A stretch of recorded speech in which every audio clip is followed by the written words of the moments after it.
साथियों, आपका मेरे YouTube चैनल पर स्वागत है और आज मैं आपके लिए चक्रवर्ती ब्याज से संबंधित महत्वपूर्ण वीडियो लेकर आया हूँ। बहुत ही आसान और सरल शब्दों में इस सवाल को हल करेंगे। और सवाल क्या है, कोई धनराशि है वो चक्रवर्ती ब्याज की दर से 15 वर्षों में कितना गुना हो जाती है, दोगुनी, और यह राशि कितने वर्षों में 8 गुनी हो जाएगी। नीचे ऑप्शन दिए, ए में 30 वर्ष, बी में 45, सी में 50 और डी में 60 वर्ष। इसमें से कौन सा ऑप्शन राइट है, चलो चेक करते हैं। तो बहुत ही आसान है, हमें दिया है 15 वर्षों में कोई धनराशि हो जाती है, 15 वर्षों में कोई धनराशि हो जाती है 2 गुना। कितनी हो जाती है? 2 गुना हो जाती है।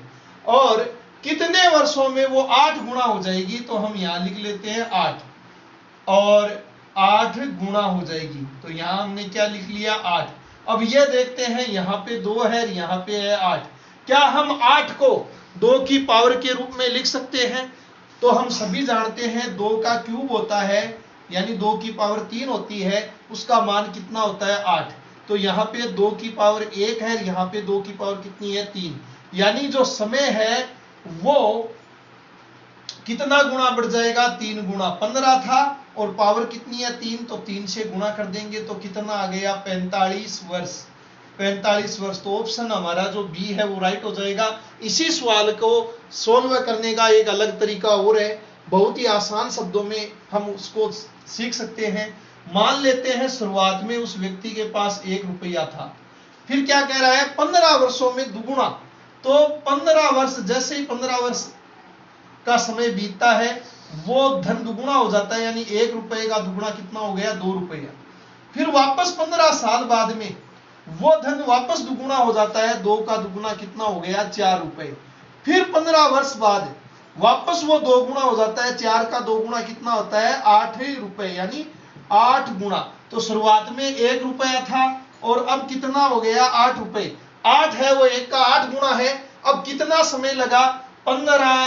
15 कितनी बार आ गए? 3 बार। तो 15 15 15, 3 बार 15 को जोड़ेंगे, यानी 15 × 45। हमारा जो उत्तर है वो आएगा ऑप्शन नंबर बी। बहुत ही आसान है। अब अगले प्रश्न की तरफ बढ़ते हैं।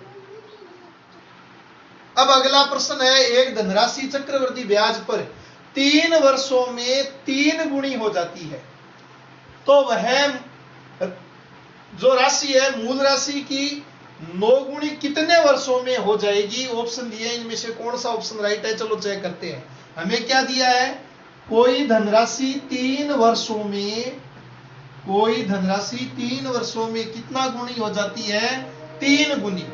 कितने गुनी हो जाती है? 3। अब वह धनराशि कितने वर्षों में 9 गुनी हो जाएगी? तो यहाँ पे 3 की पावर 1 है, 9 को क्या है? 3 की पावर के रूप में लिखना है। तो हम सभी जानते हैं 3 का स्क्वायर होता है वो 9 होता है, 3 की पावर 2 का मान 9 होता है। तो यहाँ पे पावर 1 है और यहाँ पे कितनी है? 2। तो कितने वर्ष दिए थे? 3, और 3 को हम इस पावर से गुणा कर देंगे 2 से, तो कितने हो गए? 3 को 2 से गुणा करते हैं, कितना आता है? 6 वर्ष। तो कितना समय लगेगा? 6 वर्ष का समय लगेगा।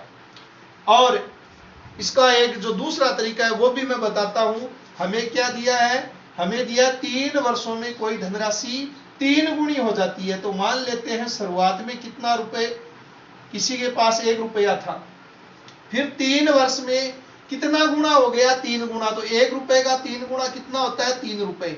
फिर वापस 3 वर्षों में कितना गुना होगा? हर बार कितना होता है? 3 गुना। तो 3 का 3 गुना कितना होता है? 9 रुपए। अब देखते हैं, यहां 9 है, यहां 1 रुपए है, तो ये जो 9 है वो उस 1 का कितना गुना है? 9। तो कितना टाइम लगा? 3 वर्ष ये लगे, 3 वर्ष ये लगे।